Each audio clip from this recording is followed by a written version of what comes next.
It's the Mike Francesa Podcast on the Bet Rivers Network. All right, it's time for the NBA draft, and it's an interesting one. So we welcome in NBA analyst Brian Geltzeiler, XM Radio, who joins us now. Brian, welcome. How are you? Good, Mike. How you doing, pal? Good. Let's go back to the finals for a second and give you credit. You mentioned Wiggins as a key, and his emergence into a full-blown star on both ends of the floor. 20 points, 10 rebounds, great defense in games 4, 5, and 6.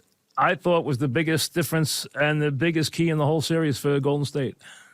Totally agree, Mike. Mike, can you imagine a guy guarding Jason Tatum better than he guarded He Jason killed Tatum him. He dominated them. Plus, he hit the boards with a vengeance. Plus, he made big shots. He took over one game. He was big in one game. He was completely the best player on the floor in the other game, and he was so consistent that they could leave him on the floor when they took Curry off and still have a presence on the floor. He became their second most important player. Now, Thompson made shots, which was key, but he was so good on both ends and so rock solid defense, rebounding, and adding 19.5 or whatever he averaged those last 3 games. I mean, what a great emergence for him.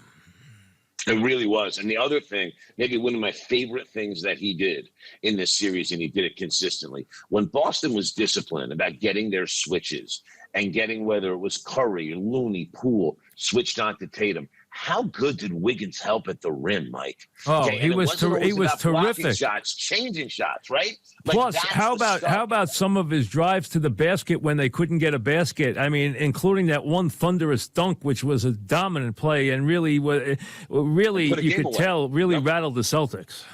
It really rattled the Celtics. They were not expecting that out of Wiggins. And I think you hit it right on the head here, because the interesting part about this for Boston was able to get to where they got to this year. Part of the reason is because they were just more athletic than everybody. They were bigger. They were faster. Boston has tremendous athletes.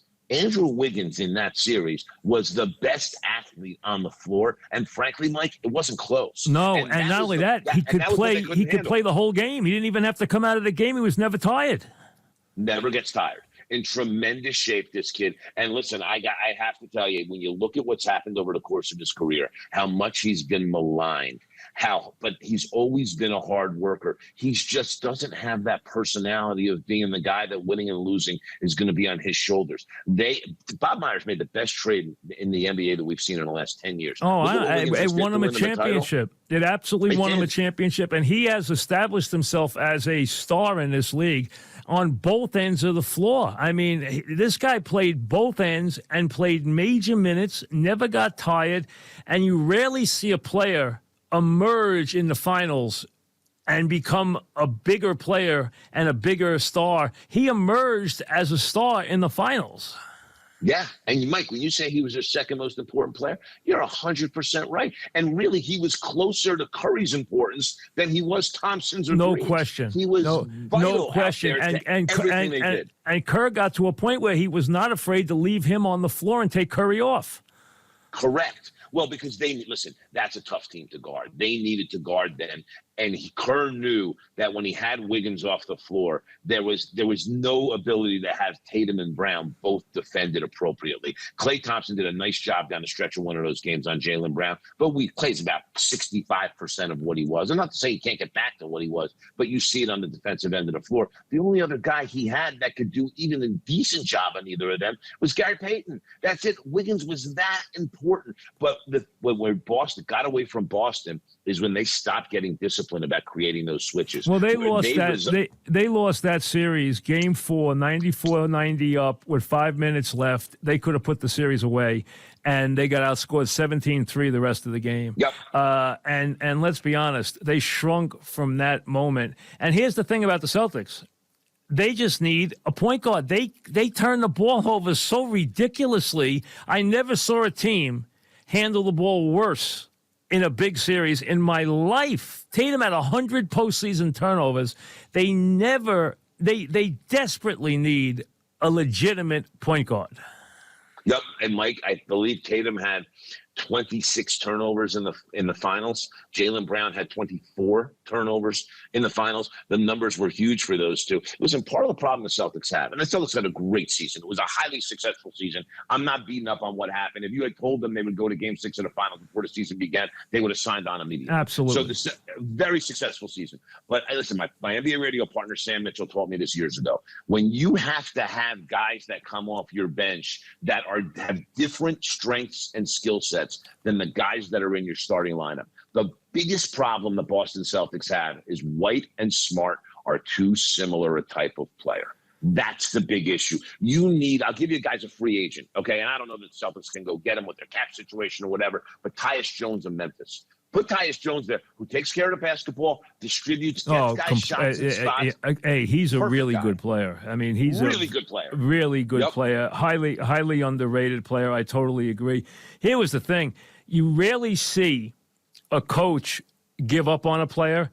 He had to give up on White in that series because White was turning the ball over at such a ridiculous pace and also not making any shots.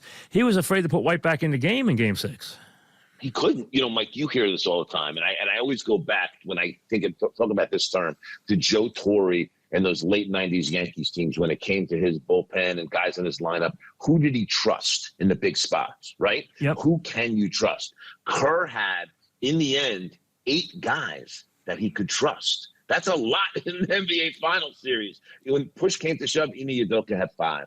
And I tell you, you know who had some big moments too? You got to give him credit. And he doesn't play a lick of defense, but Poole made some enormous shots in that series. He really did.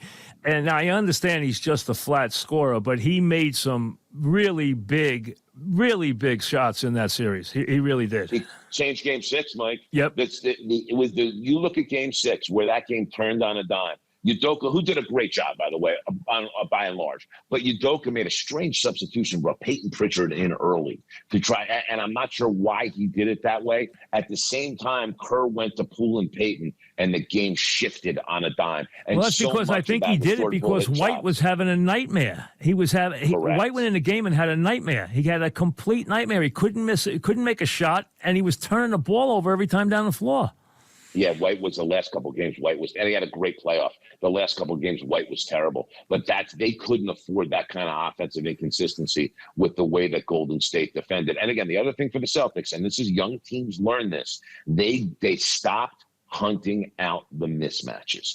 And Golden State, they're an open book defensively. And that interesting part for them, they're normally a very good transition. Yeah, they were very poor transition. I'll tell you one thing, they got a budding star in Robert Williams. That guy, if he's healthy, he is going to be a handful, man.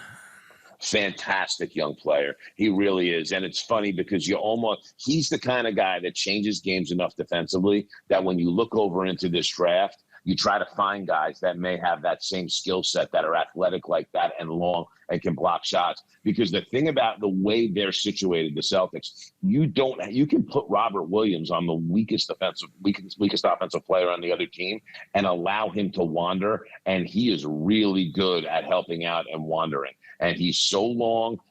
And the other thing that's for him on the offensive end, you know what? With the lobs, he finishes lobs. He's good at offensive. No, he finishes around the basket. He offensive rebounds. He's a very useful player. He's a very, very, very useful player. They have a lot of pieces. They desperately need a lead guard. I mean, they need somebody who can handle the ball. They handled the ball like it was a hand grenade. They threw it all over the place. I mean, I never saw a team handle the ball worse. They couldn't get a pass completed in the second quarter of that game. No, Jaylen Brown dribbles into traffic far too much too. You bring a hedge over to him, and he tries to dribble. Right, through, and he's so right-handed, it's ridiculous. I mean, he won't even think of going left. He won't even think of going left. But hey, listen, it was a good series. I enjoyed the series. I really did. I thought it was an interesting series. All right, let's get to this because this is very interesting. Because I'm not going to say who I was with, but I was at a function. And I got into a big debate with a couple of guys, and every guy had a different guy at the top of the draft. It was fascinating. Everybody there were 3 guys, and everyone had a different guy. And we would discuss, and it was fascinating what was going on. I won't say who they were, but they were NBA guys. Orlando, Oklahoma City, which we know how smart they are, Houston, all right, then Sacramento. Put Ivy down and make it 3 guys. Smith, Holmgren, who is the most unusual player to come into this league in a very long time, and then a very good player in Banchero, who is going to be a really good NBA player. I mean, I think you're just seeing tip of the iceberg with him. I think he's going to be a very good NBA player. So you got three guys at the top of the draft. How do you separate him? You want the shooter, or you want the most unusual player to come into the league in a long time in Holmgren? The sure shot I would go for would be Banchero, and I know that's not the consensus around the league with NBA guys. It's a strange top of the draft, Mike, because there's warts on all three of these guys. Holmgren is a massive experiment. I mean, you can't play the guy at 5. He's 195 pounds. No, but this is a guy who actually is a basketball player who has a 7'8" wingspan, who can actually knock down a 3 and can block shots and actually plays like a basketball player at his size. He is not a guy who is just a clumsy 7'2" guy. He's a basketball player. He does. It's just going to take a lot to put and he's the right competitive as heck, too. him. He's very competitive, too. Kid. He's a good kid. He plays hard. He's very competitive. Listen, I like what you saw at him in the tournament. He wouldn't let his team roll over. They didn't win, but he did. I have nothing good things to say about Holmgren. It's just the physical profile makes it hard to build around him. And Smith is a legitimate shooter. We know that. He's a legitimate shooter. And Banchero is going to be I think he's going to be a very good NBA player. Very good NBA player. I worry about Smith a little bit because I feel like when you look at number 1 overall picks, I think he's a little bit more of a project than you like your number 1 overalls to be. I think all the talent is there, all the ability is there, but he had times he faded. He didn't always step up and grab games by the throat. You worry a little bit about that at the number 1 pick. I still think Orlando takes him because I don't think they turn down the talent. But to me, Banchero walks into the league and becomes a 2010 guy. Now, listen, Banchero needs a lot of work defensively, Mike. I mean, if you remember in the tournament game, they lost to Carolina. Coach K had foul trouble down the end of the first half. He was playing Theo John with 3 fouls out there, okay, because he didn't want to play Banchero at 5. Because Banchero just struggles defensively. So listen, and there was a lot to struggle against that Carolina team too. Absolutely. Correct. And I'll tell you, Banchero's going to be a very good NBA player. I don't think there's any question. I think the fascinating thing is, now you have to have the right coach, but I've never seen a guy, it's been years since somebody has come in who has the skill sets that Holmgren has. And because this guy can actually play pick and pop. He can actually play outside. He can shoot the 3. He actually is a good shooter. This is a very strange player, a very unusual player. And the NBA doesn't really like unusual players. I understand that. They don't want to think that hard. But this is a fascinating player if he's developed right. Yes, and here's the strange thing with him. Listen, offensively, there's nothing strange about it. Guy can score inside, guy can score outside. He handles the ball well. Offensively, he's extremely gifted. The weird thing's on defense, because I don't know how well he's going to be able to guard the ball in the NBA. With that said, because he's such an accomplished shot blocker and has been that way his entire growing up from this physical profile, he's really good on the help side. Oh, this guy will block shots right and left, and his wingspan is 7'8". Crazy. He's got a crazy wingspan. But again, if you're going to play him at 4, Mike, you're going to play him at 3. You know the way the league works. You know, you're going to have to go out and guard somebody. You can't play him at 3. You got to play him at 4. And if he's going to get beat up a little bit physically, fine, let him do it. This is a tough kid. This is not a kid who's going to get pushed around because he doesn't have any strength. This is a basketball player. He's better than that, and he's competitive as heck. This is an unusual player. He is worthy of being taken at the top of the draft. He's that unique a talent. I understand what Smith is. To me, Smith, on the high side, is still just a shooter. That's all he is. Yeah, and the ability's there to be more, but he hasn't shown that he could be more. And that's part of the problem. You're going to take number 1 overall pick, a guy that's pretty much his best attribute. All right, tell me what you're hearing. Tell me how they're going to come off. Well, I'm hearing it's going to be Smith's going to go one. I'm hearing that Smith is going to go one, and you're right about OKC. There's no way in hell they pass on Holmgren. And I'll tell you this, the Rockets front office is convinced enough that Smith and Holmgren are going off the board at 1 and 2. Went ahead and traded Chris Wood for the 26th pick, so they cleared a spot for Banchero. Okay, so and then you think Ivy goes to Sacramento. I don't think Ivy goes to Sacramento. You don't? I think one of two things is going. I don't. I think one of two things is going to happen with Ivy at 4. Either A, someone's going to trade up, and there's a lot of suitors that want to trade up. Let's talk about the Knicks. Are the Knicks involved to get Ivy? Yes. The Knicks have offered, and I don't think Sacramento said no yet, but they're weighing offers. The Knicks have offered Randall in the 11 for Ivy. They want to move up and grab that 4. They know that, and the question also is what salary gets sent back. Is it Barnes? Would they be willing to send Barnes back? Because the Knicks would have to take a salary back for that to work for Sacramento. But the reality is, yes, the Knicks have offered that. And keep in mind, we go back to the trade deadline. The Knicks were deep in talks with the Sacramento Kings, the trade deadline, regarding a deal for Julius Randle for De'Aaron Fox. Right. So now, can they get Fox? I don't think no, at this stage, because Halliburton was dealt. I like Fox. See, I think Fox is still going to be a good player. I do too. Where that deal blew up was the fact that the Knicks felt like they needed Fox plus for Randall, and the Kings felt like they needed. I don't think the Knicks did. I think the Knicks are making a mistake. I think they should have just taken Fox. I would have given Randall plus for Fox. So would I. I certainly would have done that. But I think here the Knicks are in the mix to trade up for Jaden Ivey. They're looking at that and looking at that hard. What happens with Brunson? What is he going to do? Well, I think with Brunson and the Christian Wood trade's very interesting to me in this respect. Okay, Dallas gave up a first-round pick there. The thing with Brunson is this. Mark Cuban's got to make a decision, which is, A, do I want the Brunson contract to cost me $60 million a year in tax? Because that's what it's going to cost them to re-sign him. Now, the interesting factor regarding the Wood trade and giving up a first is that if he can get off Davis Bertans' $18 million a year, the Brunson contract all of a sudden becomes a lot more palatable. The problem is getting off Bertans' contract is going to cost you 1 pick, maybe 2 picks, and you just sacrificed one. And, oh, by the way, you got another one in the future that still goes to the Knicks for the Porzingis deal. So for Dallas, the picks are getting short here. So, and to me, listen, if I'm Dallas, I'm doing everything I can to keep Brunson. I'll figure it out. You have to keep Brunson. If they lose Brunson, they're going to really feel it. Mike, I will make the case to you that Brunson's more valuable to the Mavericks than he is any other team in the league because of how well he plays with Luka, how well he plays. Hey, he is perfect there. I wanted the Knicks to get him. I've always loved him. I loved him when he was at Villanova. You know what? He won them a championship. When things got bad at Villanova, when the game got bad, Brunson took the game over every single time. Not once in a while, every single time.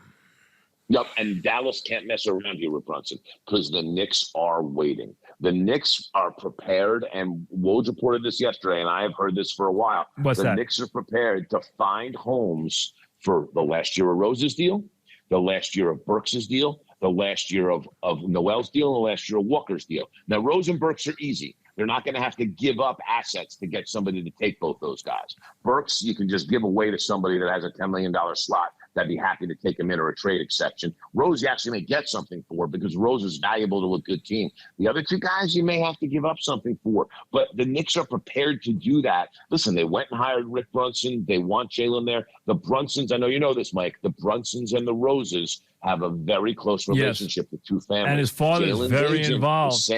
His father used to go to Villanova every morning and work him out before practice. So his father's been involved in his life very, very big, in a very big way for a very long time, as you know. Yeah, Mike. And Jalen's agent, Mike, is Leon Rose's son. Yep. So there's a relationship there. So Mark Cuban, if you want him, dude, you better figure it out and get it done quickly because the Knicks are there ready to pounce. Okay, now, Irving. Is he going to stay? Is he going to wind up with the Lakers? Is he going to wind up somewhere else? What's going to happen with Irving? It's an elaborate game of chicken, Mike. The bottom line is this. Irving leaked that the other day that he's ready to explore free agency because they're not willing to match him up with Kevin Durant in terms of an extension. And that's what Kyrie expects out of the Nets. And the Nets are now between a rock and a hard place. They're probably going to have to do it. And I think they will do it. I think Joseph Tsai is angry about a few things. I think he's angry about the Harden deal. It's a deal they really didn't want to make. They screwed up the whole franchise. They did. So he's angry about that. I don't think they like the comments from Kyrie when he says things like Joe, Sean, Kevin, and I will decide the direction of the franchise. I mean, there's things that bother them. I tell you, Irving, I said this 100 times, Brian. We're talking about Brian Geltzeiler. The Harden could never play for me. Irving could never play for me. I wouldn't have either guy on my team. I know Irving's talent. I know Harden when he's motivated. I wouldn't have either guy within 100 miles of a team I owned in my life. I couldn't stand either one of them. Mike, I hear you on Harden. The whole act of I'm going to play hard when I feel like playing hard, and it doesn't matter what the stakes are in the game. I'll do what I'm in the mood to do. Drives me crazy. And listen, Irving, it's fair to question Kyrie Irving's commitment to the game of basketball. He'll tell anybody that'll listen that there's more important things than basketball. And I don't know how you win with guys like that. And you just listen. The other thing that's bizarre, like Durant and him decided to get together. Durant left the team that just went to the finals and won a championship. Kyrie Irving left the team that just took it to Game 6 of the finals. Like, there's something there with those two guys. Absolutely. With all this stuff and let's be honest, that, Golden State wanted to win so badly without Durant, they could taste it. Yes, they had something to prove without Durant. They wanted to show, and a lot of that was about the fact that Steph Curry is an amazing leader. They all love him. Yes, he is. Listen, he's there, and he performs every day too. You got to give him credit. He performs every day. And the one game he had a nightmare, Wiggins picked him up. He did, but you know what, Mike? Even that game, he went 0-9 from 3. He had 16 points and 8 assists. He was a factor. The thing about Curry that I think he gets shortchanged. The only thing about that game was bad is he forced a lot of those shots when he was off, and he kept moving out and forcing and just taking them deeper and deeper and deeper to the point it got ridiculous. It did, but you also, what do we say about shooters? Shooters shoot, right? Next one's going in. Listen, That's I can't knock him. Like we talked about a long time ago. He goes to the basket as well as anybody in the league. Yes, and he'll shoot mid-range shots. It's not just the threes. If it's not working from 3, he breaks them down off the. He break them down. You can't knock. I can't knock him. He even tries a little more on defense than he used to. I can't knock him. I can't knock him. More. Yeah. Much more. I can't knock. What happens to the Lakers in all this, Brian? What happens to the Lakers? How do the Lakers get better? Mike, it's a great question, and ultimately the biggest problem they have right now is LeBron's got them held hostage. He will not give them a commitment past this year. The only way for the Lakers to get better is to wheel Westbrook's expiring deal and take on some longer-term deals. You have a couple of opportunities out there where you could potentially do that with Indiana, with Charlotte, even maybe with the Knicks. Like, you can get some longer deals to take on. The problem is, am I going to turn around and take somebody's 4 or 5 year deal? If I'm going to take, I don't know, throw a name out, a Malcolm Brogdon from Indiana, who's just signed an extension out there, am I going to take him on to take Westbrook back and get a pick or two when I don't know that LeBron's going to be here past this year? Am I going to take Randall and Fournier on and send Westbrook to the Knicks, get them out of those contracts, okay, when I don't know if LeBron's going to be here next year? And that's the biggest problem that they have. And ultimately, Darvin Ham's playing this the right way, which is, listen, I need to make sure that I'm going to partner up with Westbrook here and see if I can make this work. The Lakers just did something very interesting over the weekend. They brought in Chris Gent as lead assistant, Mike. And it's important to note, Gent was LeBron's personal shooting coach in his first stint in Cleveland. And when LeBron went 2 years without speaking to Mike Brown, Gent was the go-between. LeBron's very fond of Chris Gent, has a tremendous amount of respect for him. And I think for Darvin Ham, it put him in a spot where that's kind of his connection with LeBron as well. Listen, I think the Lakers will be better just on the basis that I'm going to assume Anthony Davis is going to be a healthier player and play more games. But the bottom line for the Lakers is it comes down to, what are you going to do with minimum salary guys? Like, you can't, this league's hard, man. You can't go and get minimum salary guys that play both ends of the floor. It's a really tough thing to do. And I think for the Lakers, what their big approach needs to be, let's forget guys like Trevor Ariza and Kent Bazemore. Let's forget about guys in their mid-30s. You want to go get minimum salary guys, Get me hungry guys in their mid-20s that have knocked around the league a little bit that are going to come give everything they have, and I have a chance to use my player development program to develop them a little bit and make them guys that can be productive, a la what they did last season with Stanley Johnson, who ended up being one of the better minimum salary guys. But that's going to be the problem for the Lakers. What do you do with minimum salary guys that you bring on there, and see if you can find guys that can guard and be productive?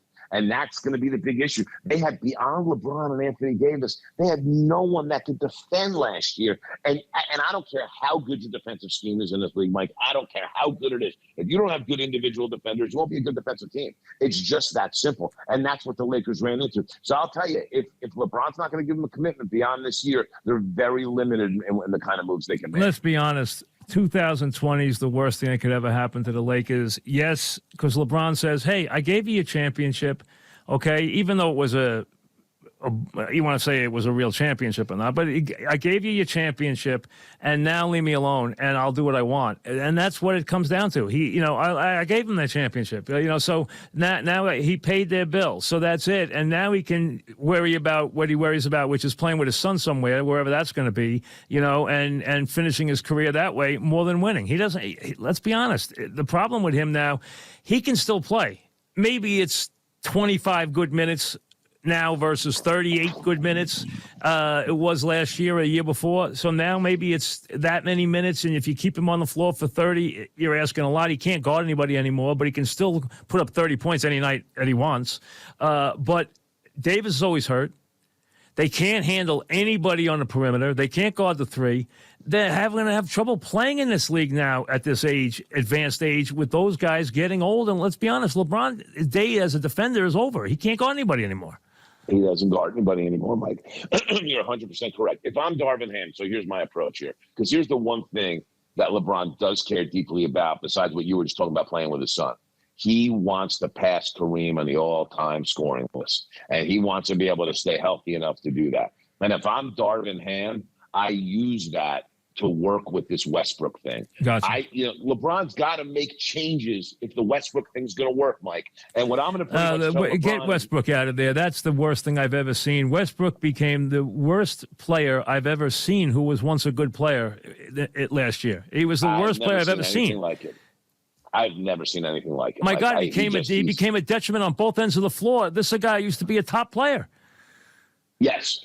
But if I'm Darvin Ham, I'm going to put the ball in Westbrook's hands, and I'm going to tell him you are a distributor and you are not a shooter. And your purpose out there is to set up LeBron James and to set up Anthony Davis. And by the way, Russ is capable of that. We saw Russ do that with Paul George in OKC. George was a top 5 MVP candidate his last year in OKC, and Russ had a great year with him. We saw Russ do that the 1 year in Houston in the second half of the year with James Harden as play setup guy for him. He's capable of it. The problem is none of it ever came together in the right way because LeBron didn't want to make any changes. And that's where Ham's going to have to start. Listen, LeBron's going to play off the ball more. And if you can sell to him that he's got a better chance to get to Kareem faster by playing off the ball, and Russ is going to get him the rock, that gives your offense a chance.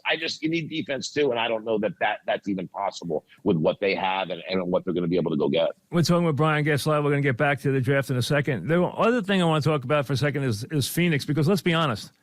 Phoenix should have won this championship in a dance. They were so much better than Golden State, it's a joke. But their team unraveled. It unraveled from a standpoint of personalities. It unraveled, obviously, with the big man. They had unhappy players on that team. It became a nightmare. They put forth the worst Game 7 as a favorite performance in the history of sports to lose that game the way they did. Where is this franchise now? Well, they made a huge mistake last summer. And it's a mistake no one will talk about because of who the guy is. They never should have given Chris Paul that money. My God. Their future, come on. Their future, Mike, was Booker, Bridges, Ayton. You had these 3 young guys that you drafted, that the 3 of them together, you'll figure out point guard in the future. And if it meant saying goodbye to Chris Paul after a finals berth, say goodbye to Chris Paul at this point, because it's going to, the odds of him being healthy in these spots are very, very slim. You just had him healthy, and it didn't matter. It didn't do anything for you. The couple things that I've heard, first of all, this situation that with this investigation is starting to hang over this team more than I think anybody ever thought. There's been league personnel in that facility all season long. And as much as they tried to stay out of the way and Monty Williams has tried to cocoon this group, Sarver is not the kind of guy that does a great job with that. And there's some meddling going on from the Sarvers with this stuff. And I think that started to affect this team. The other thing that I've heard nobody talk about, and I heard this reliably, is that there's a little bit of a disconnect between Devin Booker and the rest of this group. Also, I hear Ayton wants out. Oh, no, Ayton's out of there. I didn't get to that yet either. Okay, Devin, first of all, Booker thinks he's a big star. He's dating one of the Jenner girls. Right. And Booker sees himself as a big-time star, separate from everybody. And I know there was a lot of jawing in the Dallas series between Booker and the Dallas bench, and it was somewhat striking that none of the Phoenix guys, none of his teammates, had his back with that. The other part is Ayton. Ayton believes he deserves a max deal. Now, the Suns don't think they need to pay Ayton a max deal. They feel like they played pretty well this year with McGee and Biyombo at center. And they feel like they could get a guy on a cheap deal to play center for them, use the Ayton money to get the right kind of four for them at less money and not have to dig deep into the tax. So I think Ayton's done there. I really do. I don't think they pay him his deal. And there's going to be suitors for Ayton. I mean, I'm here in Detroit. I think Detroit would love to have Ayton pair him with Cade Cunningham and whoever they draft here. I think they'd be willing to step up with Jeremy Grant, who's in the last year of a deal here at $20 million, and see how that works for Phoenix for 1 year. So I think that that's going to be in play, and they're going to change that mix with Ayton. But I do wonder about a lot of things with this organization. Monty Williams has his work cut out for him because Monty had a disconnect with DeAndre Ayton in that Dallas series. We know the story of him benching him. But the thing was, Mike, I'm not sure I blame Ayton because Dallas had nothing going on inside. Hey, listen, they should never have lost that. They should never have lost that series. They should never have lost to the Bucks the year before. They should never have lost that series this year. They were the best team by a mile during the regular season, and it did not come through. Let's run through real quick what you think will be the top 10 players if we don't get any real trades or anything. You think Smith's going 1? I think Smith's going 1. Holmgren's going 2. Banchero 3. Who's going 4? 4? Listen, I think there'll end up being a trade with the Kings, and Ivy will go somewhere 4. Could be Indiana, could be New York. Could be who's going 5? Mathurian? No, I think Murray. I love Keegan Murray, man. I like Murray myself, so you think Murray's going. But Mathurian's been moving up on a lot of people's boards, huh? And I think he goes 6, Mathurin. I really do. Mathurin's a guy that's got some star potential as well. At the very least, he'll be a good 3D guy. But I think he can play it off the bounce. I think he'll be very, very good. And who do you have? Do you have any sleeper players? Yes. First of all, I love Mark Williams out of Duke. I think that he is going to be a really, really good NBA guy. I think he could start year 1. And I wouldn't, if I'm the Knicks and I'm not keeping Mitchell Robinson and he's there at 11, he's a guy that I grab. I think Mark Williams is going to be really good. I like him a lot. Listen, I think Malachi Branham of Ohio State, who's been climbing up boards. I don't know if he's such a sleeper because I think he's going to creep into the late lottery here, but he's a guy that can break you down off the bounce, get his own shot. I really like him a lot. I like the guard on Notre Dame, Wesley. Blake Wesley's a good player, can play both point and off guard. I think he can shoot it. He can handle it. I think he's going to be really, really good. I like him a lot. And then listen, a guy that I think can go late in the first round to a good team that could be a rotation guy as a rookie is E.J. Liddell, Ohio State. You know what? He may not guard great at 6'7". He's a little undersized for a power forward, but he can shoot it. He can rebound, and he's got some defensive versatility. He can play defense a little bit better than you would figure for a guy that size. So that's kind of what I'm looking at with those guys. Is it true, Brian, that Pippen, despite his dominance in the SEC, will not be drafted? It's quite possible that he's not drafted. He's just not looked at as a high-end prospect, Mike. Every game against top quality personnel, he scores high 20s, 30 points against everybody.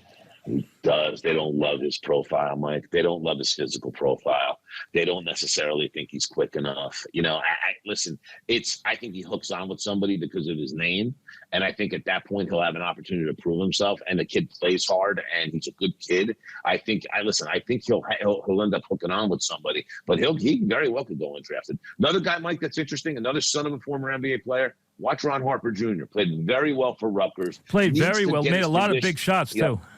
big shots, can shoot the ball. He's got some size and some strength. He needs to get his conditioning a little bit in shape. But to me, if he does that, he's versatile. He can play both 4 and 3. He can be that stretch 4 guy you need. And it's not only shots for him. He can get his own shot and break down off the dribble a little bit. And he's a guy that's going to go in the second round. I think he's a second rounder that makes the league. Brian, thanks very much. As always, enjoy the draft. Thank you. Thanks, Mike. Talk to you soon, pal. Brian Geltzeiler, XM Radio, NBA analyst. We'll see you soon. Thanks for listening to the Mike Francesa Podcast on the Bet Rivers Network.